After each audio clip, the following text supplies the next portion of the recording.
Dear audience, আসসালামু আলাইকুম। উসমান সাল মেডিকেল সার্ভিসেস ইউটিউব চ্যানেলের পক্ষ থেকে আপনাদেরকে জানাই স্বাগতম। আশা করি আল্লাহর রহমতে আপনারা সবাই ভালো আছেন।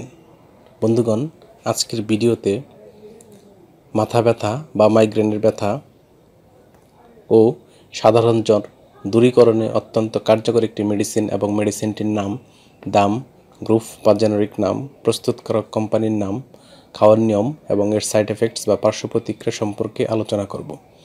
তবে ভিডিওটি শুরু করার আগে আপনাদের প্রতি অনুরোধ, আপনি যদি আমার চ্যানেলে নতুন হয়ে থাকেন তাহলে অবশ্যই চ্যানেলটি সাবস্ক্রাইব করে লাইক, কমেন্টস এবং শেয়ার করবেন। বন্ধুগণ, সাধারণ জ্বর, মাইগ্রেনের ব্যথা বা মাথা ব্যথা দূরীকরণের জন্য আমরা অনেক সময় বিশেষজ্ঞ ডাক্তারের শরণাপন্ন হই এবং ডাক্তারগণ তাদের পরামর্শপত্রে যে ওষুধটির কথা লিখে থাকেন তার নাম হলো টাফনিল ট্যাবলেট। এটির গ্রুপ বা জেনারিক নাম হলো টলফেনামিক অ্যাসিড এবং এটির উৎপাদনকারী প্রতিষ্ঠানের নাম হচ্ছে SKF pharmaceuticals limited. Tufnil tablet, যেটির মাত্রা 200 মিলিগ্রাম, সেটির প্রতি পিস ট্যাবলেটের দাম মাত্র 10 টাকা। ওষুধটি খাওয়ার নিয়ম হচ্ছে খাওয়ার পূর্বে অবশ্যই ডাক্তারের পরামর্শ ব্যতীত কোনো ধরনের ব্যথার ওষুধ খাওয়া যাবে না। অর্থাৎ যে কোনো ধরনের ব্যথার ওষুধ খাওয়ার পূর্বে ডাক্তারের পরামর্শ নেওয়া বাধ্যতামূলক।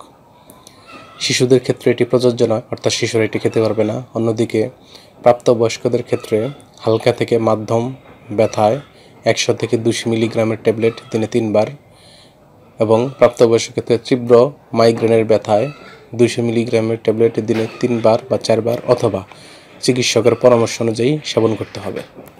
এই ওষুধটি সেবনের পর কিছু সাইড এফেক্টস বা পার্শ্ব প্রতিক্রিয়া দেখা দিতে পারে, যেমন ডায়রিয়া, বমি বমি ভাব, ব্যথা, ক্ষুধামন্দা, মাথা ব্যথা, কাঁপুনি, ক্লান্তি এবং রক্তের বিভিন্ন ধরনের সমস্যা হতে পারে। তাই যে কোনো ব্যথার ওষুধ খাওয়ার পূর্বে অবশ্যই চিকিৎসকের পরামর্শ নেবেন। গর্ভাবস্থা এবং স্তন্যদানকালীন সময়ে এটি খাওয়ার পূর্বে অবশ্যই চিকিৎসকের পরামর্শ নিতে হবে, কেননা এই সময়টি অনেক ঝুঁকিপূর্ণ এবং যে কোনো ওষুধ খাওয়ার জন্য চিকিৎসকের পরামর্শ নেওয়া বাঞ্ছনীয়। ওষুধগুলো আলো তাপ থেকে দূরে, ঠান্ডা এবং শুষ্ক স্থানে রাখতে হবে এবং অবশ্যই শিশুদের হাতের নাগালের বাইরে রাখতে হবে। ধন্যবাদ।